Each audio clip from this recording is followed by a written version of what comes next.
Thank you for tuning in to the ADHD Coach Podcast. I'm your host, Gloria Joy Sherrod, licensed clinical professional counselor and ADHD expert, and I'm here to share with you a wealth of information on how you can manage your ADHD in adulthood. So I'm here with Gabriela Blanco. Gabriela is a conscious parenting coach, founder of Healing Parents, and creator of the Healing Parent approach. She loves humans, big and small, which is why she has a degree in human development and is trained by hand-in-hand parenting. She supports parents who are intentionally healing while parenting with the tools and community to create close and lasting relationships with their families and themselves. That is amazing. Welcome, Gabriela. Thank you. It's so good to be here with you, Gloria. I'm so excited to have this conversation with you, and mainly because a lot of my followers have said that they really are interested in knowing how they can deal with the emotional dysregulation that comes with being a parent who has ADHD and kind of parenting a child who also might have difficulties with emotional dysregulation. So I felt like conscious parenting was a really good approach for this specific issue. Yes, definitely. So I guess I'll start with what inspired you to begin doing this work? Well, first, Gloria, I just really want to thank you for having me. It's really good to be with you in particular, because I truly believe that the best parents are supported parents. And the more specific support that we can receive, and the more attuned and specific support we're able to give our kids, at the end of the day, that's kind of the root of close relationship and feeling good and like we can live our lives the way we want to and in alignment with our values. So I just really want to thank you for having me. I feel really aligned with your approach to supporting parents as well. Yeah. And so what inspired me to begin doing this work? I've always liked working with children. And what I realized when I was in college, I was a nanny, I worked at a daycare, I was studying human development, is that I loved also watching caregivers with children. So when I would nanny, I really loved watching what the mom did. That was really the first time I was ever exposed to a parenting book. My parents definitely just kind of, they winged it with, they did the best they could with what they had and what they knew. And I remember seeing books in this woman's house and saying, wow, like parents can learn how to be a parent. And that really struck me. Actually, I remember years later when I was going to have my daughter, I emailed that mom to say, what were those books again? And so because I was able to enter motherhood with more information, more tools, just a little more confidence, I really experienced the difference between just trying to do this and also having some reference points of helpful information and helpful ideas of what to do, especially if you knew that you didn't want to repeat what happened in your childhood. So that was one piece of it. But another is that, as I was getting really into the respectful and gentle parenting content, which is a lot of kind of information and maybe scripts or ideas of what to do and what not to do, I also was incredibly depressed after my daughter was born. And I had been to therapy before, but this experience was where I met that one therapist. I think everybody who's done therapy can remember that moment where you finally worked with someone who just really helped you go there. Now I know it's not only that she was, very thoughtful and insightful, but she was also, I felt safe enough with her.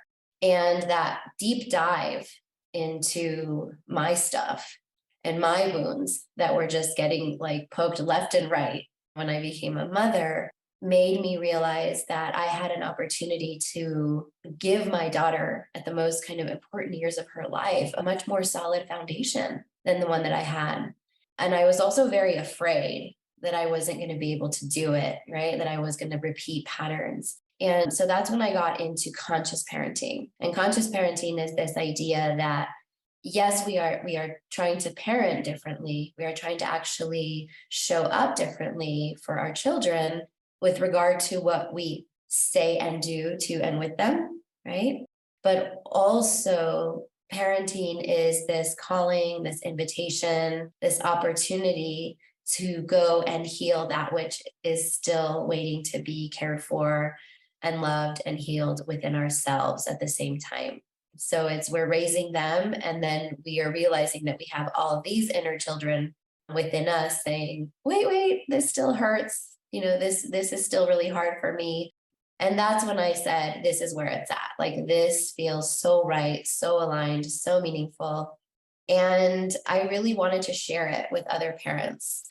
And so I decided to get trained, right, to like more specifically be able to support parents with the tools. And I also wanted something a little bit different because there's something that felt kind of flat about just trying to like learn all these scripts, and then maybe you go to therapy or you're reading self-help books. And so the piece that really kind of changed for me is the togetherness piece, like actually being in community with other parents, which initially I was like, ew, I don't really want to do that. But really that's what I have found, it really inspired me to create the community and work the way that I do now with parents, which is very community centered. It's all about, yes, learning the tools, yes, getting the information, yes, being supported in our healing. But it's like all of that is just maximized so much when we do it in community, which is how we're actually designed as humans to do it. So Absolutely. I absolutely love that. I imagine that in your work, you do see a lot of parents who are afraid to perpetuate a cycle or afraid to kind of do the same things that were done in their childhood. How do you deal with maybe like the feelings of guilt that come along with that? Because I know that as parents, even as much as we try not to do the same things that were done to us or, parent the same way, sometimes it's natural. How do we overcome that? yeah. So I always invite parents to bring that guilt along for the ride and bring that fear along for the ride. Those parts of us that are holding on to the fears and to the guilt, a lot of times it's because we fall into this space of scarcity. There's not enough. I'm not going to be a good enough parent in time. There's not enough time.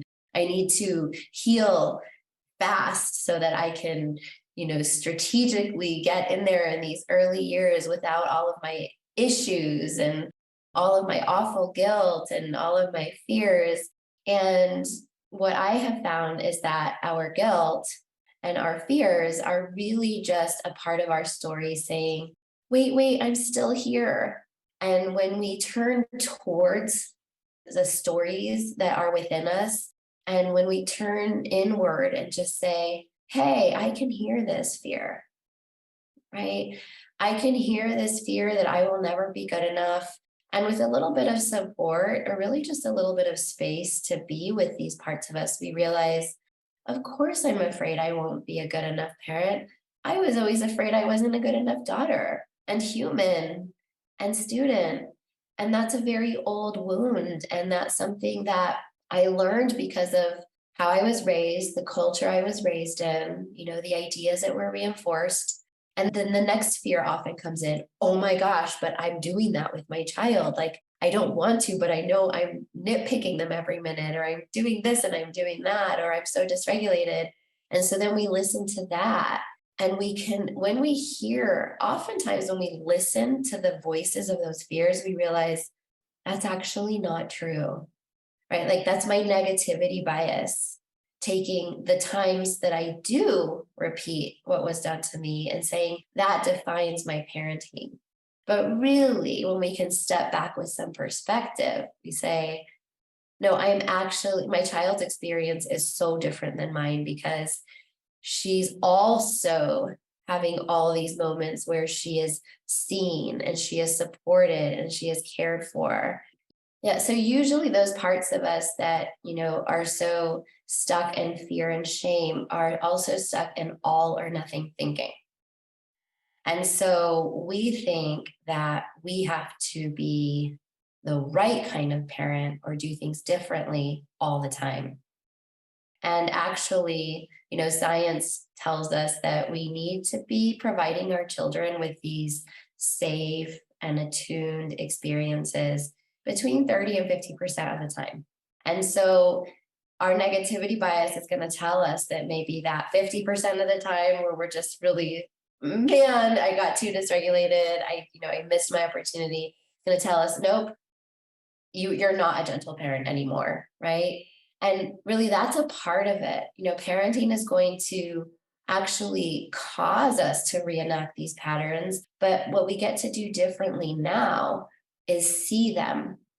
And when we witness ourselves doing these things that we don't want to do, we get to choose to speak to ourselves differently. We get to choose to say, you know what, this makes sense. There's a lot going on right now. This makes sense because this is how my brain works. This makes sense because this is a really old story. And the fact that I'm seeing it instead of just fighting with it is already creating an energetic intergenerational shift. Right. And so those tiny shifts that we think that doesn't make a difference because I'm not acting differently all the time with my child, they're huge. Right. That is how we break cycles. It's not just about, oh, I don't force them to say please and thank you. Oh, I learned that I'm not supposed to say this. I should say that. These things can help. But really, the work that creates these felt changes within ourselves and in our families is that choice that we now have to say, yeah, I feel really scared. I feel really guilty. And I'm going to meet myself where I'm at. I'm going to bring some compassion to myself. And that strengthens my leadership and ability to actually make different choices and show up differently over time more often than I would think now, right? Could be possible. Yes. Wow. I will say that my history is in parent educating. I did that kind of earlier on in my career. Started off as a daycare teacher and then did some parent education. And I was parenting early parenthood at the exact same time. And I experienced a ton of that guilt of knowing and teaching the parenting strategies all the time, but Yeah. knowing that I wasn't able to do that all the time, especially before I knew I had ADHD. So I feel like the time that I heard that attunement, the 20 to 50% of the time statistic, that made me feel so much better as a parent. Like, okay, I don't have to get it right 100% of the time to be a good parent. But I feel like this conscious parenting takes it to the next level as a whole, because it takes all those little rules and the things you're supposed to do and also pairs that with dealing with the trauma, dealing with the guilt, dealing with some of those things that we might have going on in our heads as we're trying to apply these things. So, what would you say is the difference, or is there a difference between conscious parenting and gentle parenting?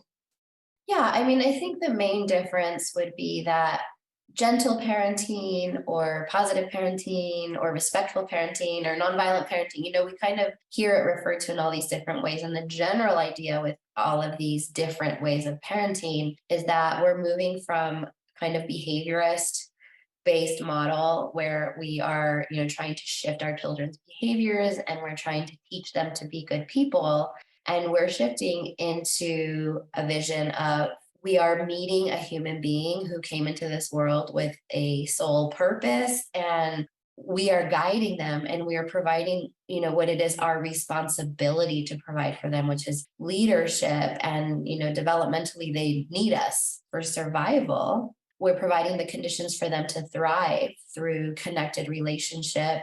And so often that looks like having to learn and unlearn a lot of ways of being with a child, and so catching ourselves when we think we automatically want to teach and instead stepping back, leaving a pause, letting them fill up the space, and then meeting them where they're at, right? So there's maybe some scripts or some practices or some tools that we can learn in order to show up in this way. And developmental science tells us that, this is what will allow us to actually have a close and lasting relationship with them, but also allow them to have a close and lasting relationship with themselves, as they grow up and they eventually leave our homes and leave our care. And that's what we want for them. And conscious parenting is this idea that we are meant to do our own work at the same time. And we are meant to have this opportunity to meet ourselves again, where we're at, and grow in closer, more connected relationship to ourselves. I don't really appreciate when it's talked about as you have to. Sometimes people will say, if you're gentle parenting and you think that's not enough, no, you have to heal your wounds too. And you have to face, and, I really prefer that we remember that this is an opportunity and that we get to bring more support and care to ourselves as well.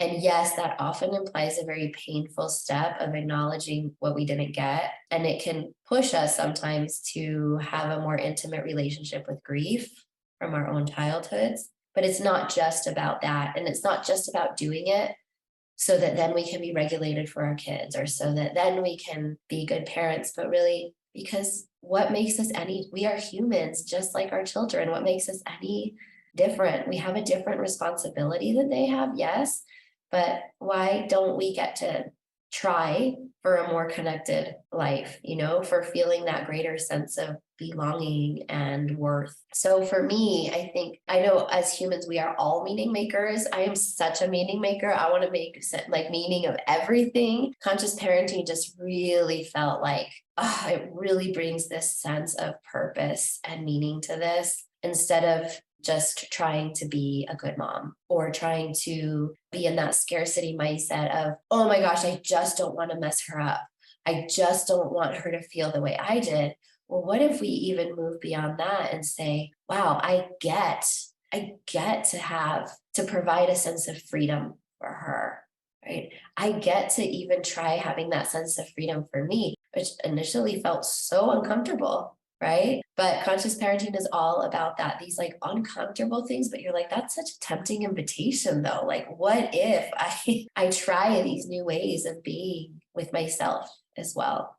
Wow. So when I hear you say that, immediately I think of all of the memes and the things online that we see. I don't know if they're memes, usually like graphic quotes, but that say to us, you have to heal before you XYZ have children or get into a relationship. So what do you say to that quote? And I get you kind of just answered it.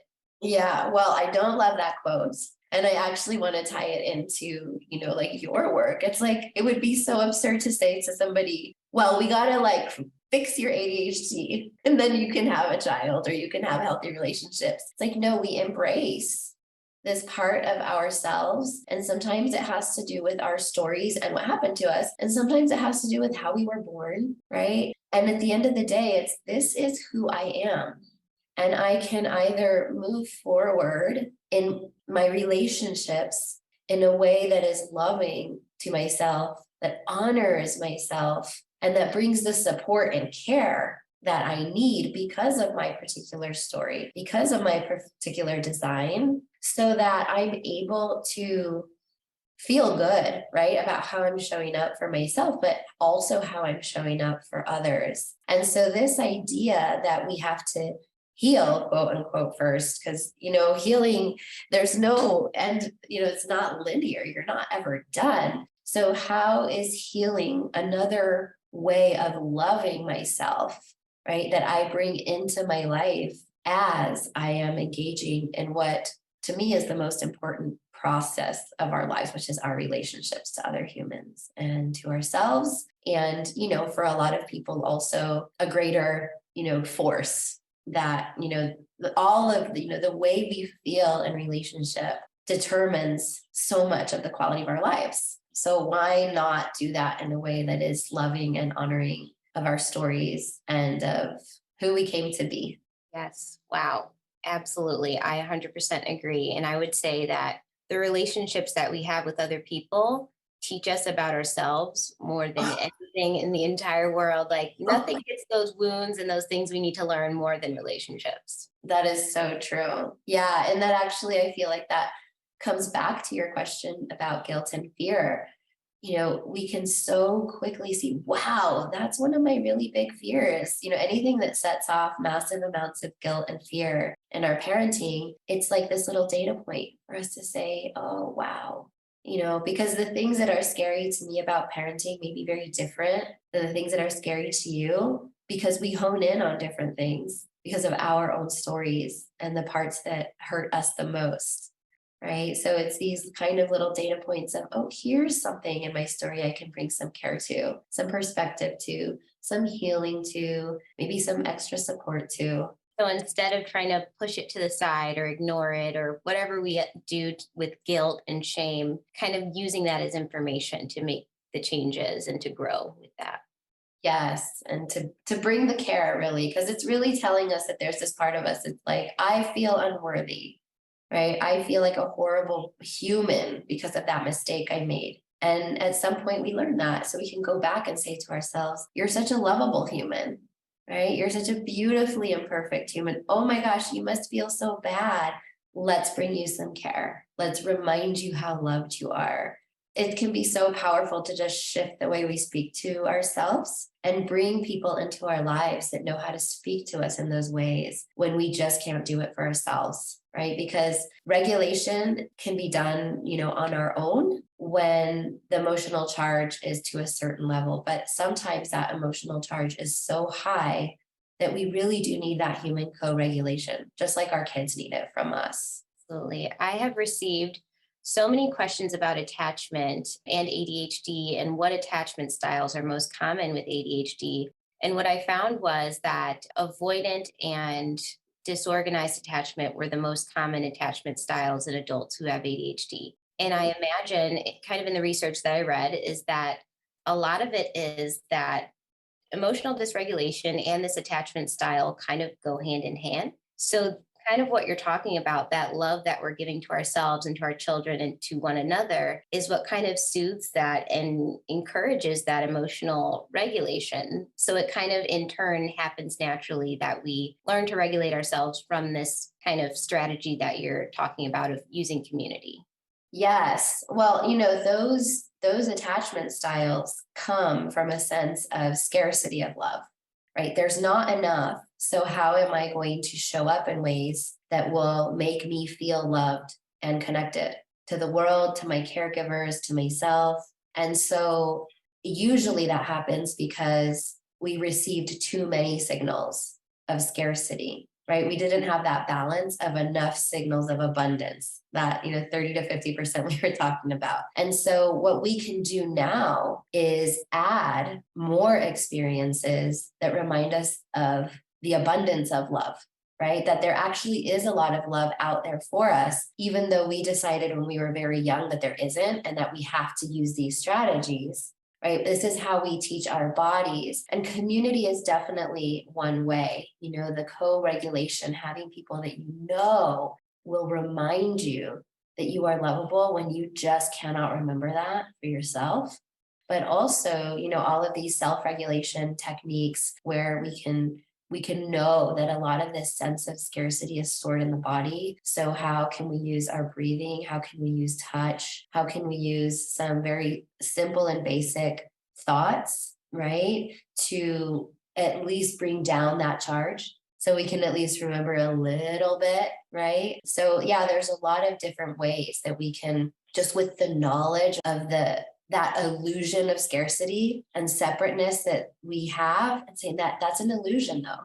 There is actually enough love and goodness and peace and calm to go around to hold us all. But it's hard to remember that. I'm going to be honest. I'm not going to say, oh, then I'm just going to, I'm always going to choose to vibe high, or I'm always going to, any of that spiritual bypassy stuff. We want to say, no, no. And it's really hard for me to start teaching myself this new story. And I'm worthy of the learning and the support and the care to practice these shifts for myself. And I'm allowed to take my time and not just take one course and then suddenly, oh, I never, dysregulation is never an issue anymore in my parenting. We're allowed to take our time with this as well. Absolutely. Love that. What would you say is our most important job as parents when it comes to raising healthy, well adjusted adults? Ugh. Whew. The word leadership comes to mind. Our children need leaders. And I think that when we are unaware of our immaturity and the parts of us that we haven't yet been able to grow, we're unable to show up as the leaders they need, because our immaturity is taking over a lot of our parenting, and we're not aware of it. And also, when we want to be more gentle parents, sometimes we lose sight of the fact that our children actually need us to be those steady leaders, because that's how they feel safe enough to rest in their childhood, because they know they don't have to be the adult.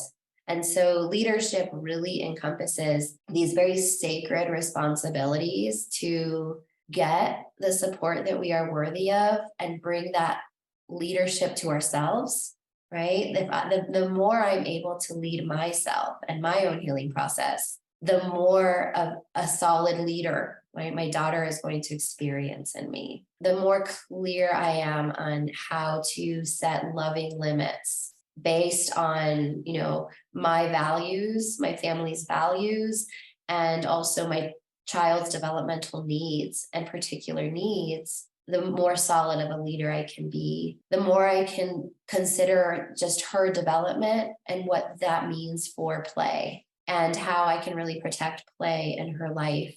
All of these are choices that we make from a place of loving leadership, the ability to not go into an authoritarian mindset, but still provide that very solid sense of leadership and authority that their bodies are telling them they need from us. They need to have someone to turn to, right? And it's through connection and cultivating relationship that we're able to provide them with a felt sense in their bodies that responds to that felt need of like, who's running the show here? Because I'm not sure how this world works. Like, I'm really new to it. And sometimes I feel really good and confident, and then I get really scared and like, where's my rock? Where's that foundation?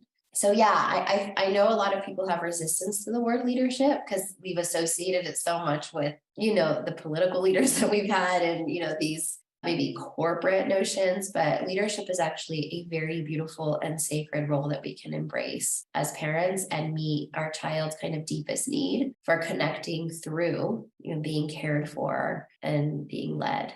Love that. I feel like that really bridges the concern that people have that conscious parenting or gentle parenting is permissive. And what you're saying is it's very important to have those loving limits. It's very important that they know they're protected because they have a bedtime or because they are required to do certain things, that there are rules and boundaries, but also not to the point where they feel like everything is controlled by you and they are out of control of absolutely everything. Yes. When they feel it's like you're on a ship and the captain says, I mean, if you want to take the helm, great. Yeah. And so when the captain says, ooh, like, do you want to come watch me at the helm? Do you want to turn? Because this is a really safe patch, right? What else do you want to do while I'm at the helm? And how can I make sure that you feel good and safe as you're doing that? That is kind of what we want to call to mind when it comes to being that leader that helps them feel safe.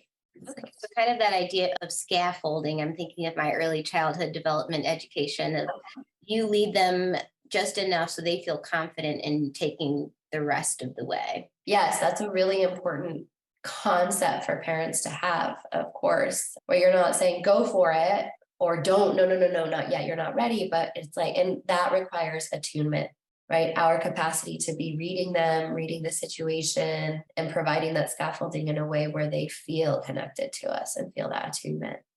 Well, this was amazing. I'm loving this conversation. I'm loving this information that parents are going to be able to get, that you don't have to be a perfect parent. You don't have to completely fix yourself to be a good parent, that we can be healing our entire lives because we all are. It's a journey. And also helping our children become successful, good, well adjusted, whatever that means. I don't like the word good, but well adjusted adults without us being perfect and completely regulated 100% of the time. Yes. Do you have any other thoughts on that specific point before we wrap up with all the program offerings that you have going on? Parentheses, what specific point? Just the general idea that parents don't have to be perfect and 100% regulated and that, they have a chance to grow in that. Right.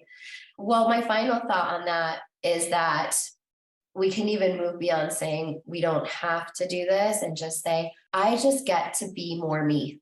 And I get to learn all these different ways to be more me, which I know will make my life better. Because at the end of the day, my kids will go. And who am I left with? Right? Me. And also, I will be able to provide my children with a more authentic version of their parent. And at the end of the day, that's what they really want. They just want us. They just want to know us.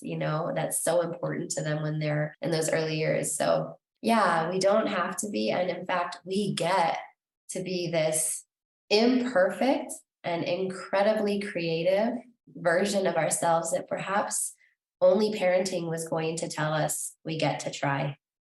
Lovely. Okay. So tell us more about the services that you provide and how you're helping parents do this in their own lives. So after several years of working with parents, I kind of put a name to the approach of the Healing Parents community. That's a Healing Parents approach, and it's tools, togetherness, and transformation. And so the ways that people can join the community is by taking the course. I have a course that I offer several times a year called the Healing Parents course. And that's where you're able to learn a lot of the tools that will help you in your relationship with yourself and with your child, and start experiencing some of that togetherness that some people are hesitant about at the beginning, right? So it's these kind of smaller, safer doses of, well, what if we do this particular listening activity together? And then I also have a membership community where parents who have taken the course are invited to participate in a weekly space that is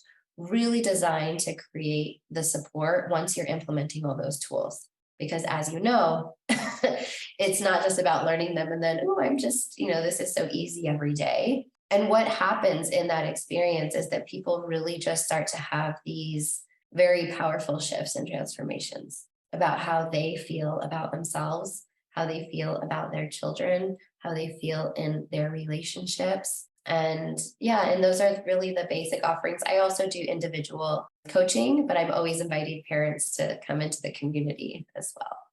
That is so important. Thank you so, so much for sharing all this amazing information. I know that it's going to help so many people. And until next time, everyone, thank you for joining the ADHD Coach podcast. I'm your host, Gloria Joy Sherrod, and we will see you next time. Thank you for tuning in to the ADHD Coach podcast. For more information, you can visit my website, gloriajoysherrod.com. There you'll find information about coaching packages, purchasing my book, Adulting with ADHD, and viewing my documentary, also Adulting with ADHD. And of course, don't forget to subscribe.